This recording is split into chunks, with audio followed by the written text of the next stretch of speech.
Sooner or later, every cybersecurity leader faces that moment of truth.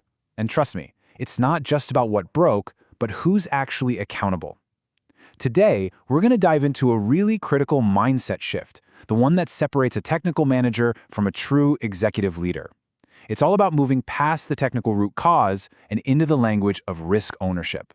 So, let's dig into what that really means. Okay, to really get what we're talking about, I want you to imagine something. Let's put you right in the hot seat for a second. All right, picture this. You're 6 months into your dream job as the CISO. You're feeling good. And then, bam, a massive incident hits the company. That emergency board meeting, you could cut the tension with a knife. And guess what? All eyes are on you. Then they ask that one single question.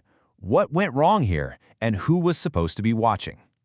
How you answer that could literally make or break your career.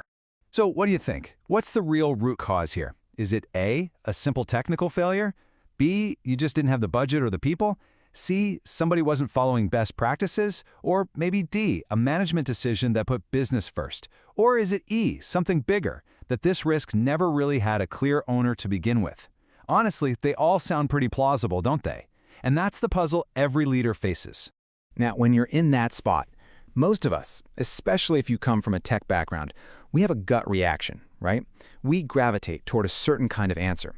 And look, that instinct isn't wrong, but it points directly to a huge blind spot for leaders. And you can see that instinct playing out right here. When you ask a bunch of technical folks, they almost always point to A, the tech failure, or C, not following best practices. But what about E, the one about who actually owned the risk?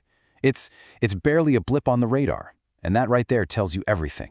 It shows this deep-seated bias we have based on how we're trained to solve problems. And this is really the whole point of what we're talking about today.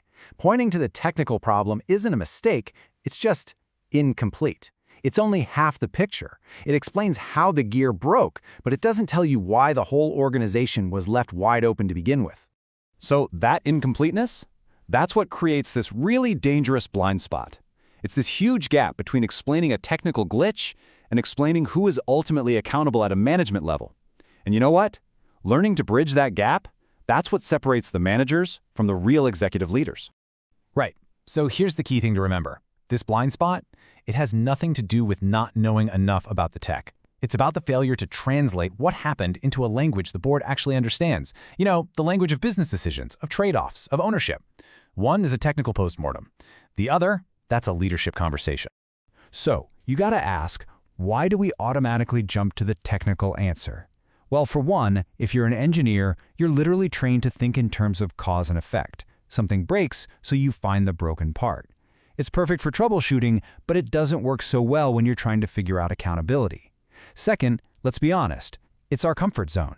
It is way, way safer to talk about a misconfigured server than it is to start questioning a decision made by senior management. And finally, it's a great way to sidestep the bigger systemic issues. It's just so much easier to blame a piece of software than it is to unravel the chain of decisions that led to the company accepting a huge risk. Okay, so this whole tension, technical cause versus business accountability, it really brings us to a super important idea. To really succeed as a CISO, you've got to be able to operate with two totally different mindsets. And yeah, sometimes they're completely at odds with each other. So on one side, you've got the classic technical mindset. This person is laser-focused on the root cause. Their big question is always, what failed? They're trying to optimize systems, and success for them is stability and uptime. Deep down, they believe incidents are just weird exceptions. Okay, now look at the other side, the executive mindset. This is a whole different ballgame. This mindset is all about exposure and impact. The question isn't what failed, it's so what happens when this fails? They're optimizing for better decisions. Success isn't stability, it's resilience. And the most important part, they assume incidents aren't exceptions, they're inevitable. Now, the big takeaway here isn't to just throw out that engineering mindset. You absolutely need those skills. But if you want to be a real leader, you have to master both. And you have to lead from that second mindset, the executive one. That's what the business needs. That's what the board is looking for. Okay, so how do you actually do this? How do you make that shift in the real world? Well, it starts by completely reframing what an incident investigation is even for. It's not just a hunt for the technical root cause anymore. It's about uncovering who owned the risk. I absolutely love this next idea because it just nails it. Think about it. A security incident isn't really exposing a broken system. It's exposing a broken assumption.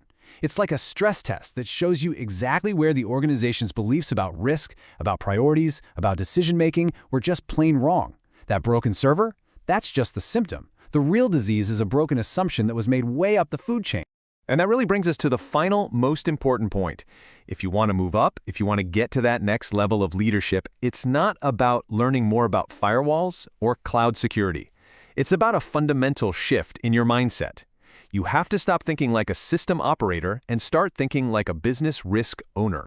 So I'm going to leave you with a question to chew on. The next time an incident hits, and you know it will, what's your gut reaction going to be? Are you going to jump in and ask what broke? Or are you going to step back and ask the real leadership question? Who owned this risk, and why did we accept it? Honestly, your answer to that question will define your entire future as a leader.